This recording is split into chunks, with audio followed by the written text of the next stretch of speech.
5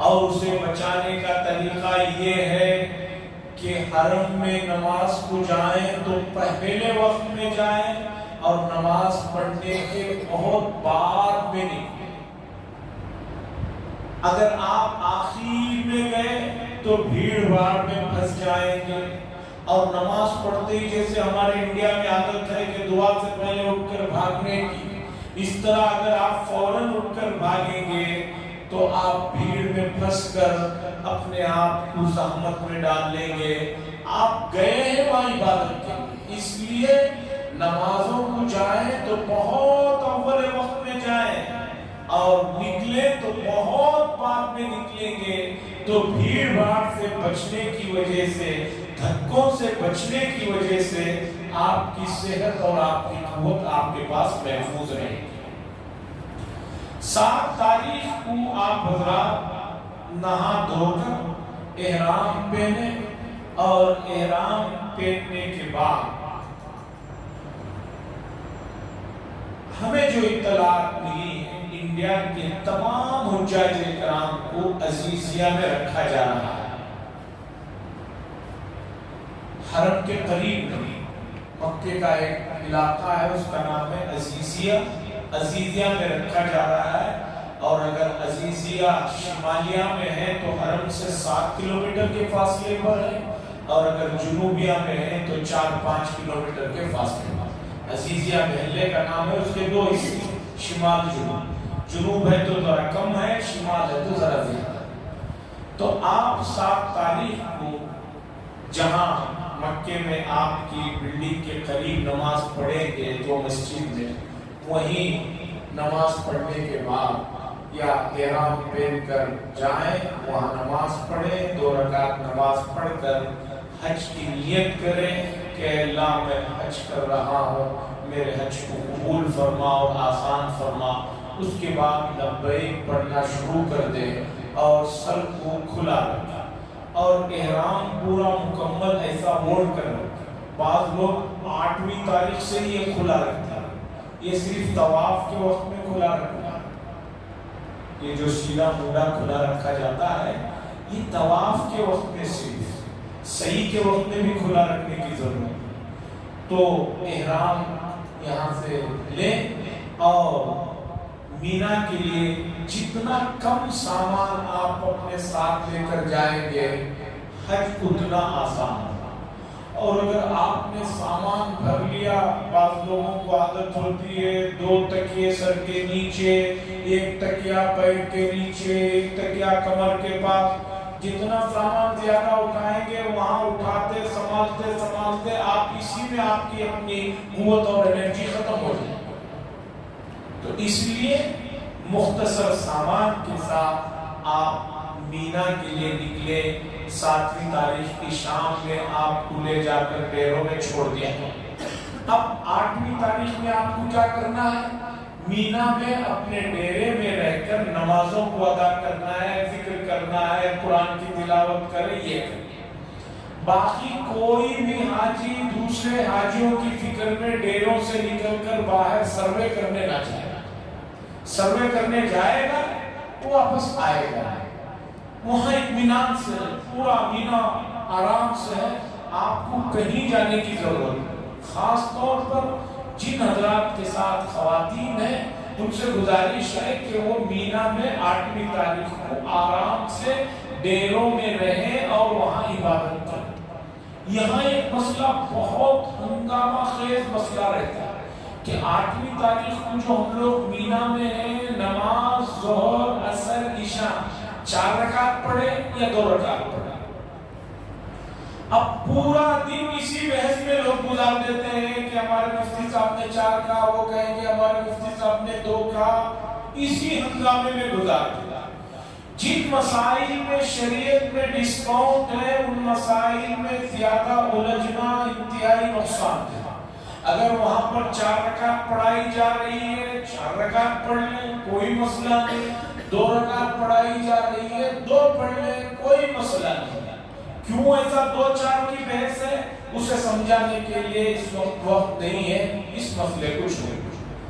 8ویں تاریخ تاریخ میں آپ نے فجر پڑھی، ظہر پڑھی، عصر پڑھی، مغرب پڑھی، عشاء پڑھی. ہلکا سا کھائیے پیئے، ڈیروں میں آرام سے رہیے، اور موبائل میں بیٹھ کر اور آج کل واٹس ایپ میں بیٹھ کر ویڈیو کال کر کے لوگوں کو مت بتائیے کہ میں مینا میں احرام کی حالت میں. سب کو معلوم ہے کہ آپ مینا میں ہیں، حج کرنے گئے ہوئے ہیں، کوئی مسئلہ نہیں، اطمینان سے عبادات میں لگ جائیں.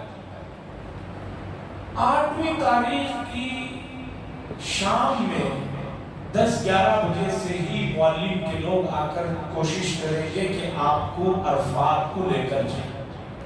سنت طریقہ یہ ہے کہ 9ویں تاریخ کی فجر کی نماز پڑھ کر مینا سے عرفات کو جانا ہے. 7 کی شام کو آپ چلے گئے مینا میں، 8 پورا دن نماز آپ نے پڑھ لی، 9 کی فجر پڑھ کر آپ کو جانا ہے. لیکن معلم کے لوگ آ کر کہیں گے کہ بھئی بہت رش ہو جائے گا، اس لیے چلو. بعض لوگ تو اتنے بےتاب رہتے ہیں کہ وہ عشاء سے پہلے نکل کے عرفات کو چلے جاتے ہیں. نہیں، ہم لوگ ذرا جلدی جائیں. جلدی کیوں کر رہے ہیں بھائی؟ کتنی بھی جلدی آپ کر لیں، آپ کی فلائٹ کی تاریخ وہی ہے، اس سے پہلے آپ آ نہیں سکتے، اسی تاریخ میں آپ کو آنا ہے. تو سنت کے مطابق کریں. آپ کا پہلا حج ہو یا تیسرا حج ہو یا 5واں حج ہو، سنت کے مطابق کریں. کیا ضرورت ہے جلدی؟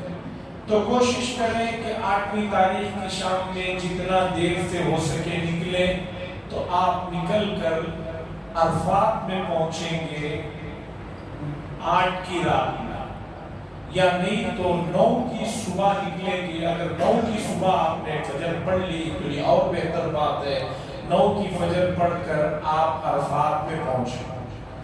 اگر آپ کا احرام میلا ہو گیا ہے پسینے کی وجہ سے، تو آپ اس احرام کو آرام سے نکال کر دوسرا ایک جو احرام رہے گا اسے باندھ سکتے. یہ ضروری نہیں کہ جو احرام آپ نے پہنا ہے 7 تاریخ کو 10 تاریخ تک اسے نکال ہی نہیں سکتے. اور اگر کوئی آدمی عرفات میں پہنچنے کے بعد گرمی محسوس کر رہا ہے، بے چینی ہو رہی ہے، تو بغیر صابن لگائے، بغیر رگڑے ہوئے پانی نہانا چاہتا ہے، سر پر سے ڈال لینا چاہتا ہے تو ڈال سکتا ہے، نہا سکتا ہے، لیکن صابن وغیرہ نہیں استعمال کر سکتا.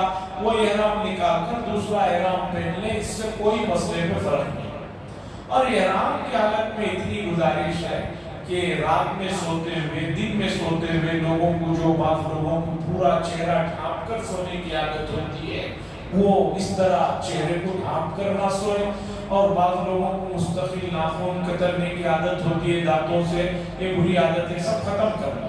ویسے بھی صحت کے لیے نقصان دہ. عرفات میں آپ پہنچ گئے 9ویں تاریخ، 8 مینا میں تھے، 9ویں تاریخ کو عرفات میں پہنچ گئے. عرفات کیا ہے؟ حضور صلی اللہ علیہ وسلم سے پوچھا گیا کہ حج کیا ہے؟ آپ نے فرمایا الحج عرفہ. حج عرفہ کا نام ہے، یہ سب سے بڑا فریضہ ہے. اور گزارش یہ ہے کہ آپ یہ دیکھ لیں کہ حدود عرفات کے اندر ہے یا نہیں. آج سے 25-30 سال پہلے مولانا سید ریاض الرحمان صاحب مرحوم نے فرمایا کہ بہت سے بڑے صغیر کے لوگ ایسے ہیں کہ ان کا حج ہی نہیں ہوتا.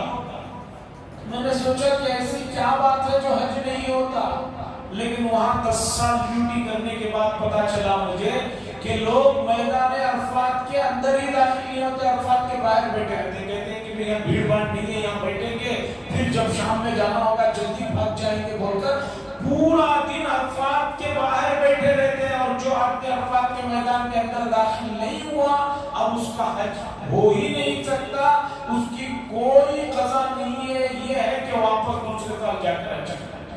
اس لیے عرفات کے میدان میں جائیں. حتیٰ کہ عرفات کے میدان میں ایک بہت بڑی مسجد ہے، اس کا نام ہے مسجد نمیرہ. لوگ نمرہ لفظ بولتے ہیں، وہ صحیح نہیں، اصل لفظ ہے نمیرہ.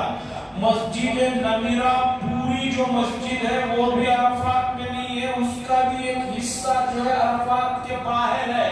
اسی لیے نماز وہاں ہوتے ہی پولیس کہتے ہیں کہ بھی پیچھے چلے جاؤ، اس لیے کہ اس کے شروع کا حصہ وہ میدان عرفات سے باہر ہے. اگر کوئی آدمی پورا وقت وہیں بیٹھ کر وہیں سے نکل کے باہر آیا تو اس کا بھی حج نہیں ہوگا.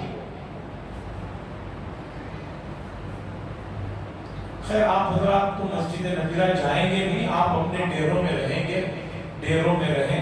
جب آپ نے احرام بدل لیا ہلکی پھلکی غذا کھائیے اور اس کے بعد عرفات کا جو دن ہے رسول اللہ صلی اللہ علیہ وسلم نے فرمایا بدر کی لڑائی کے بعد اگر میں نے شیطان کو سب سے زیادہ ذلیل و خوار ہوتا ہوا اگر دیکھا ہے تو میدان عرفات والے دن.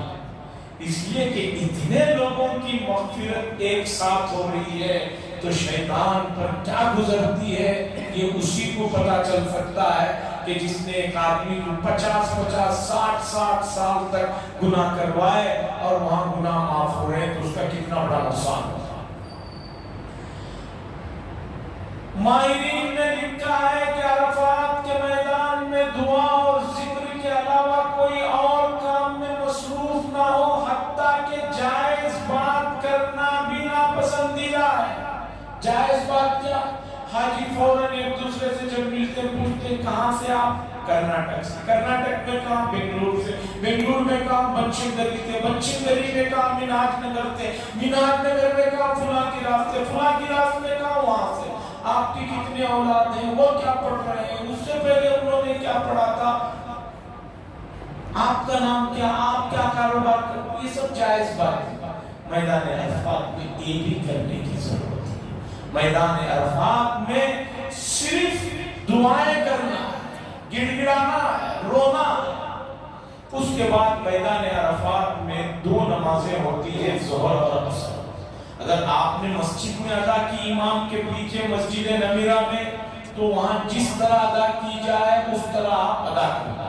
وہاں پھر یہی بحث چھڑے گی کہ 2 رکعت پڑھنا ہے کہ 4 رکعت پڑھنا ہے. آپ سن لیجئے 2 پڑھی جا رہی ہے 2 پڑھ لیجئے، 4 پڑھی جا رہی ہے 4 پڑھ لیجئے. اور آپ مسجد میں جانے کی زحمت نہ کریں، اس لیے کہ مسجد میں جائیں گے تو آدمیوں کے اس ٹھانٹے مارتے ہوئے سمندر سے پھر واپس آپ اپنے ڈیرے تک پہنچنا مشکل ہو جائے. اور آپ نہیں آئے تو آپ کے ساتھ ساتھ آپ کے جو متعلقین ہیں ان کے لیے بھی مسئلہ ہو جائے. جہاں رکے ہیں وہی نمازیں ہوں گی، جماعت پڑھ کر نماز پڑھنا. اس کے بعد بہت لوگ نماز کے فوراً بات کہتے ہیں جبل رحمت پر جانا ہے، جبل رحمت پر جانا ہے. جبل رحمت پر جانا چڑھنا یہ بھی نہ سنت ہے نہ حج کا کوئی حکم ہے. جہاں ہے وہی عبادت کرے اور ظہر عصر اول وقت میں ادا ہوں گے. اس کے بعد مثال کے طور پر وہاں مغرب کا وقت اگر اذان کا 7 بجے ہے یا 6:30 بجے ہے تو غروب سے کم از کم آدھا 1 گھنٹہ پہلے کھڑے ہو کر قبلے کی طرف زیادہ سے زیادہ گڑ گڑا کر دعائیں مانگے. یہ آپ کا اصل کام. اس کے بعد وہاں سے لوگ نکلیں گے، آپ بھی نکلیے، مزدلفہ پہنچایا جائے گا. بہت سے لوگ بسوں میں جائیں گے، بہت سے لوگ چل کر جائیں گے.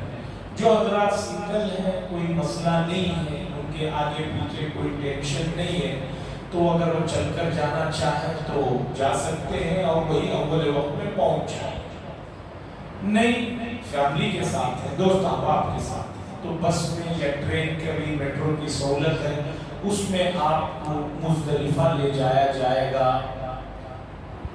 اگر کسی وجہ سے آپ عرفات میں پھنس گئے، 7 بجے مغرب کا وقت ہے، 8 بجے وہیں پھنس گئے، 9 گھنٹے ہو گئے وہیں پھنس گئے، تو اب آپ مغرب کی نماز وہیں ادا کریں گے. یہ پوائنٹ نوٹ کر لیں. یہ ضروری نہیں کہ مغرب مزدلفہ ہی میں ادا کرنا ہے، نہیں. اگر آپ پھنس گئے ہیں یہاں 8-9 یہی بچ گئے ہیں تو مغرب یہاں ادا کر لیں، عشاء کی نماز مزدلفہ. نہیں کسی وجہ سے کوئی مسئلہ نہیں تو مغرب عشاء دونوں جا کر آپ مزدلفہ میں ادا کریں. پھر اس بحث میں مت پڑیں کہ عشاء 2 پڑھنا ہے 4 پڑھنا ہے، 4 پڑھا رہے 4 پڑھ لیجئے، 2 پڑھا رہے 2 پڑھ لیجئے. اور اس کے بعد یہ رات بڑی عبادت کی ہے. اور ایک خوشی کی بات یہ ہے کہ بہت سے حاجیوں کے ڈیرے مینا سے ہوتے ہوئے مزدلفہ میں بھی آ گئے، تو جن کا ڈیرا مزدلفہ ہی میں ہے ان کو وہاں رات کرتے ہوئے کوئی پریشانی نہیں، اور جن کے ڈیرے نہیں ہے مزدلفہ کے پاس، وہاں ایک مسجد ہے مشعر الحرام، اس مسجد کے آس پاس جائیں، تھوڑی دیر آرام کریں اور جو ہے عبادت میں لگ جائیں، اور اس کے بعد کنکریاں وغیرہ آرام سے چھوڑیں۔ وہاں دیکھا ہم نے لوگ کنکریاں چن رہے ہیں، پھوڑ رہے ہیں، پھر مسلسل دھو رہے ہیں۔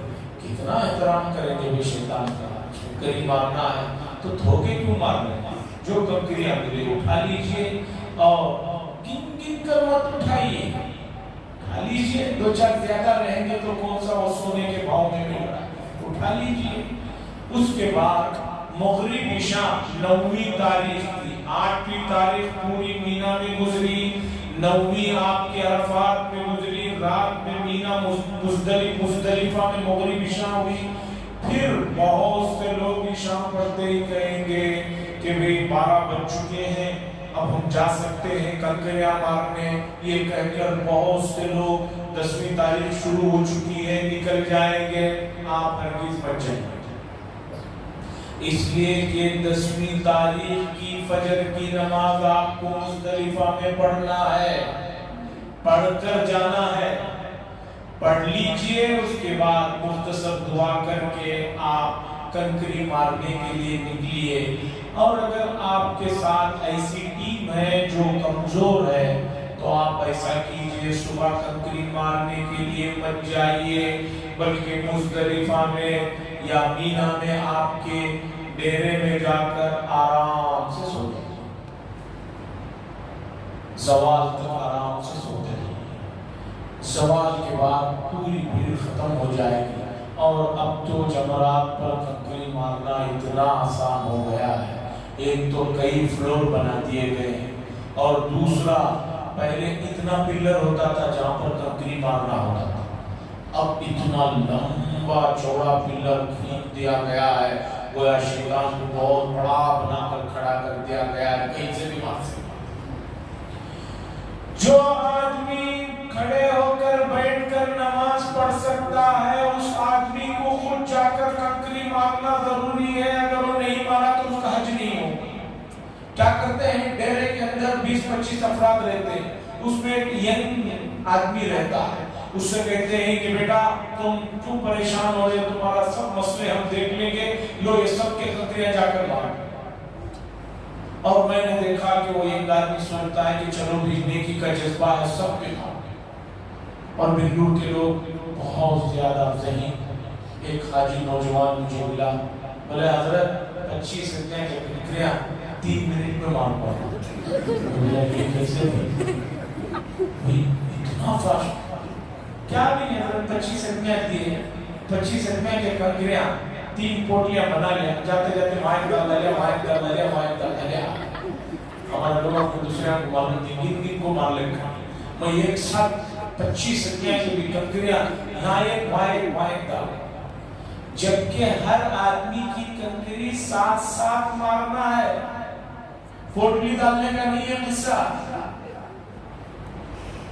تو جو آدمی بیٹھ کر اور کھڑے ہو کر نماز پڑھنے کی طاقت رکھتا ہے، اس آدمی کو کنکریاں خود مارنی ہوگی، دوسرے اس کی طرف سے کوئی مارے تو اس کا حج نہیں ہوگا، ناقص ہوگا۔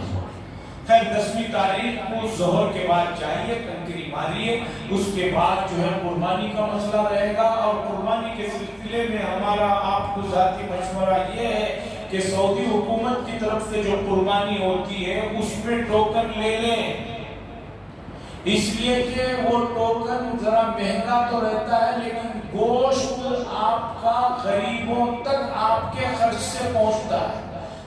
ہمارے حاجی کیا کرتے ہیں، 50 ریال جو آدمی کم کا وعدہ کرتا ہے اسے پورے پیسے دے دیتے ہیں، اور وہ کہتا ہے کہ مینا میں آ کر آپ سے ملوں گا، آپ کو لے کر جاؤں گا۔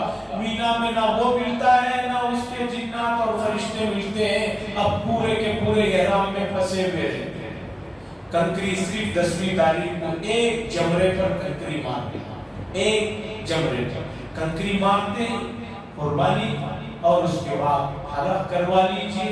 حلق کروانے کے بعد آپ آرام سے کپڑے بدل کر